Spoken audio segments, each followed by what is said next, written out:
Hi everybody, Miles here, the golf professional at Southwick Park Golf Club.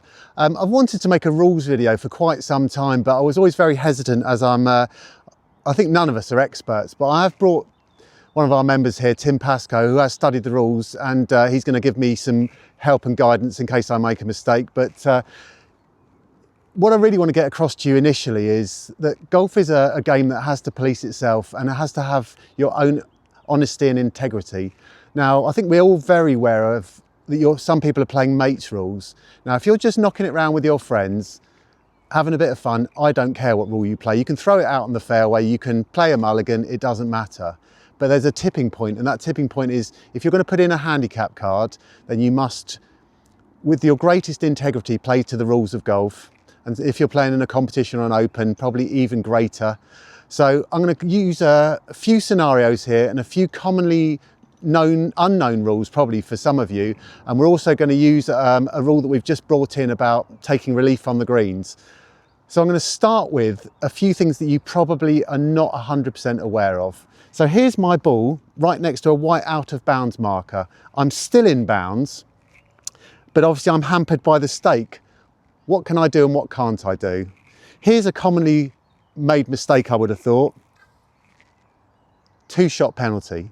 You must not touch this stake, you must not remove it, you must not bend it. You can't get it out the way or do anything like that. So wherever this post may lie, whether it's here, sideways, just leave it alone, don't touch it. It's not something you can touch. So my ball is here.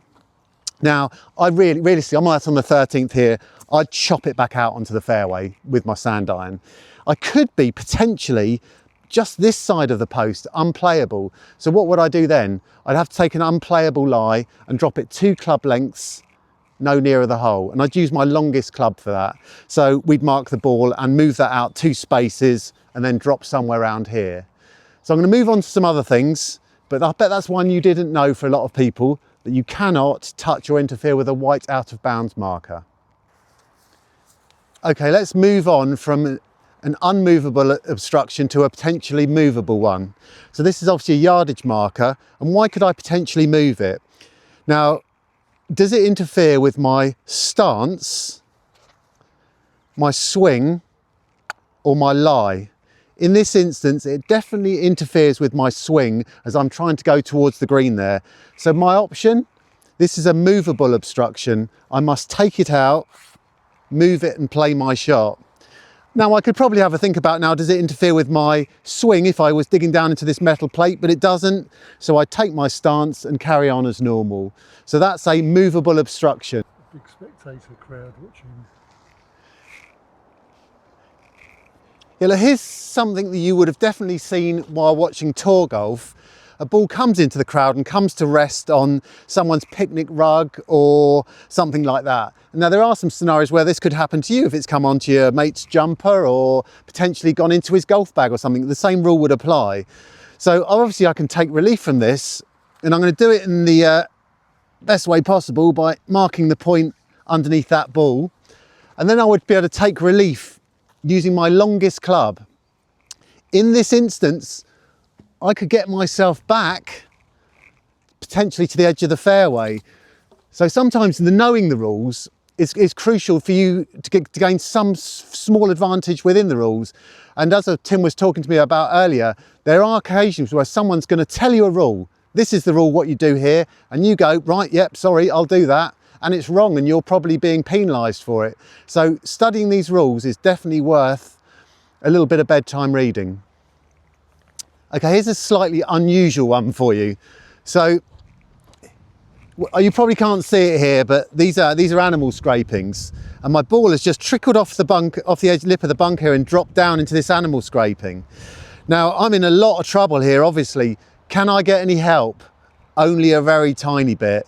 All my relief would be from here, because I can take relief from the animal scraping, but I've got to drop it in the bunker no nearer the hole, which would be something like that. So obviously this ball's going to roll forward off that slope. I can't gain an advantage, so I'm going to have to place it here. So basically I have gained a bit of help, but have I really? I've now got to probably chip out sideways. But it does bring me on to animal scraping. So something you will get some animal marks, maybe a badger, maybe some excrement from the animals. You can take one club relief away from that if it interferes again with your stance, your swing, and the path of it. So let's make sure we understand animal scrapings and use that to your advantage as well. By the way, this is a perfect bunker. We made that, Mark. We'll move on to something else. Here is a little scenario that definitely can happen to you. Someone splashed a bunker shot out, the sand has come out of the bunker, it's onto the sort of collar, and then some sand on the green behind my ball. Can I do anything about that? Yes, it's a loose impediment. So I'm going to mark my ball. Now, I think probably what you'll find 9 times out of 10, people might just come and brush this away with their hand. Now, in the strictest rules of golf, that would be testing the surface. So you probably should use something like a towel to remove that sand before you replaced your ball and putt it out. I cannot touch this sand, but once I've completed the hole, I can remove that sand if I want to. Unusual rule, but one worth knowing. Okay, we're on a putting green now, so here are the 4 things now. Stance, swing, lie, line. Right, so here's a little rule that's been brought in. And let me get that right. This rule has not been brought in. This is a rule that you can use for abnormal ground conditions. And people have been using this rule all the time, and you will use it probably at some point this year for a big puddle of water. So these abnormal ground conditions are these greenkeeper workings. So now I don't want to have to putt across these drainage lines because they're going to interfere with my line. It's going to bobble about. It could even track sideways. So I'm going to take relief. So I'm going to mark this ball. And I'm going to come to my nearest point of relief, something that we're going to have to agree with our playing partners because it's a gentleman's game. And as Tim rightly just told me, probably my default position might have been to plonk it in the middle here, but it's not. It's going to be about here, just to the very side of the drainage line. And the reason why it is there is it's not interfering with any of those 4 things, is it? I'm free now to putt. So when you're taking this relief here and you're doing it with a puddle, it's the same thing. So you're taking that nearest point of relief, no nearer the hole. And we're not going to get a tape measure out and measure it. We're going to do it in the best spirit amongst our group. We'll agree a point. And I bet we're probably always within a few centimetres of getting this right. So think about this rule when you're playing Southwark Park on the last 3 holes. You can use this to your advantage and give yourself a clearer putt. Okay. There is potentially a scenario here, if I had a big breaking putt, that I might put my ball here at the nearest point of relief but still catch the line. So then I'd have to take further relief because the line of my putt was also interfered with. So not a tricky rule, an unusual situation, abnormal ground conditions. Now this is a scenario that does happen at Southwark Park. I've hit a slicey tee shot from the 16th onto the 17th green. In this instance now, this becomes the general area. So what do? I can't stand here and take a massive divot off the putting green, so I have to take relief. So I have to go to my nearest point of relief, which is going to be sideways. So I've got to come to the point where I can take my stance in my normal shot towards the 16th green, which is probably here, I'm going to say. And I'm going to drop another tee down. Now I've got up to a club length from that point to take my relief. So I'm going to drop in this area away from the putting surface, somewhere here. Now my ball's in play. That didn't touch my foot. And now my ball's in play and I'm going to carry on. So even if it is a shot over the green somewhere, you've got to come to your nearest point of relief sideways, and that's how you're going to keep playing. That's something that definitely might happen to you this weekend. Okay, here's definitely a scenario that we'll all have come across at some point. I've hit a terrible shot off the 15th and I've come to rest against a ball washer. Now this is an immovable obstruction. I can't lift this out the ground, so I have to take relief. So free relief, which this is, would mean I could play this shot if I wanted to.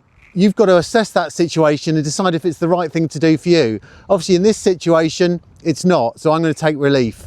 And that relief is the same way again. So my nearest point of relief is probably going to be about here because there's a bit of concreting there which would interfere with my swing.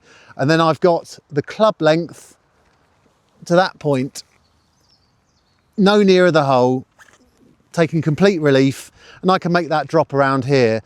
Now, potentially, for left-handers and right-handers, things are different. This ball could have come to rest here as a right-hander and I'd be interfered with my stance and swing. Maybe as a left-hander, I wouldn't need to take any relief. So you have to think about that as well. You must take complete relief. Okay, that will do for today. Now, undoubtedly, we might have even made some little mistakes there. So I want you to go and have a look at the rules and try and work a few of these things out for yourself. My advice to you is to download the RNA app. It has lots of information there, some great quizzes. I'll be very interested to know how you guys get on. There's an advanced quiz and a more simplified quiz. It'd be interesting to know if some of you guys handing in scorecards and competition cards, how well you're doing on the most simplest form of that quiz. So I'd like you to have a look at it. Now, I'm very happy to come out here with Tim, say once a quarter, and cover some more rules.